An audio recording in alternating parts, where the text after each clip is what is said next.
What's up, peeps? This is a show called We Talk About Sports Stuff, where, you guessed it, we talk about sports stuff.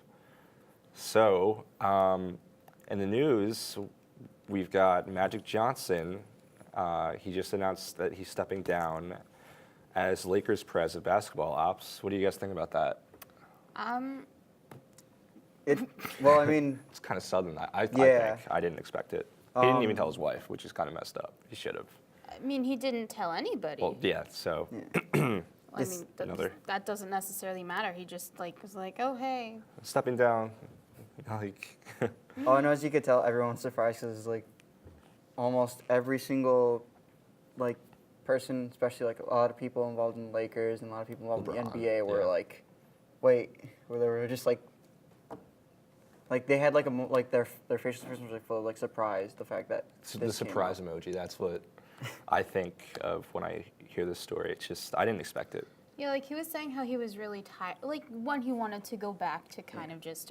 It's normal, so-called normal Right, life. like I mean, it is his normal. Yeah. So like he wanted to go back to just living his life as one does. Anyway, not his, theirs. I'm gonna stop there. Okay.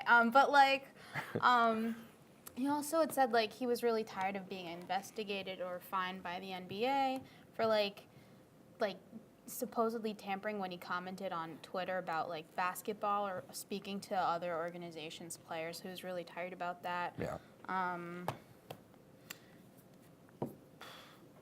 It's All I know which is I feel like that's understandable Yeah. though, because you're kind of being very you're really being You're under watched scrutiny. for kind of every single thing you tweet. But I feel like that's Yeah. also part of like Social being media on in Twitter. general. Yeah.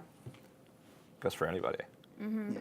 All I know is like, while he has in a way given like the reasoning, there still isn't really like a definitive in a way reason, which is why like Bit this is odd, yeah. like it's out of the blue because one thing he said like before he was talking to people I think a few hours before he made his announcements to kind of like at least arrange stuff. So I guess until like the story continues, for now I guess it's like wishing him well on Yeah. his retirement.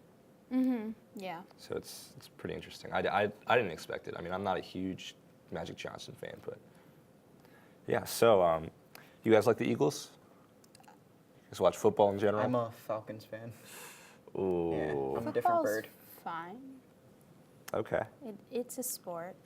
We talk about those anyway. So Tim McManus of ESPN reported that Eagles chairman and CEO Jeffrey Lurie rolled out a striking stat at the NFL owners meetings a couple of weeks ago, noting that 65% of the league is composed of first to third year players, and apparently there's not a huge age gap, but a slight age gap between players, specifically on this team. And lately, they've been doing some unorthodox things, basically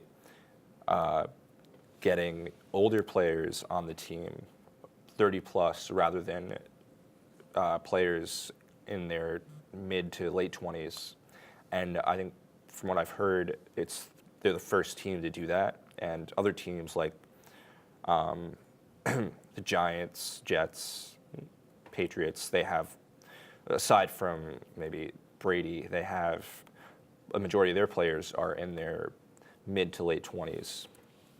So an Associated Press study found that average experience on NFL rosters shrunk from 4.6 years to 4.3 years since 2005, with the number of players with 5+ years of service dipping from 714 to 644 in that span. And ironically, the Eagles are pushing in the opposite direction, and 42% of the active roster is currently made up of first to third year players, which is well below the league average. And the newest players, I don't know if I'm pronouncing this right, Andrew Sendejo and Vinny Curry are both 31 years old, and Malik Jackson is 29 years old. And Philly recently gave new contracts to Brandon Graham, Jason Kelsey, who are both 31, and Jason Peters, who is 37, which is a bit odd because most teams have players in their, like I said, in their mid-20s to late 20s. And there's a lot of risk involved in this, and the Eagles see value in importing older players in part because it's actually helping fuel the youth movement that is right around the corner. And the free agents who are making it to the market in their mid-20s now tend to be lower impact players with inflated price tags, which is, I find that pretty interesting. So I'm gonna hand it over to you. Thank you, Phil. Well, okay. So here's the story.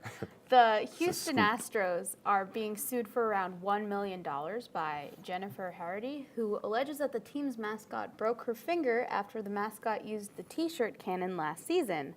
The Astros mascot Orbit allegedly fired the T-shirt cannon bazooka style, and a T-shirt supposedly shattered her finger during the 2018 season.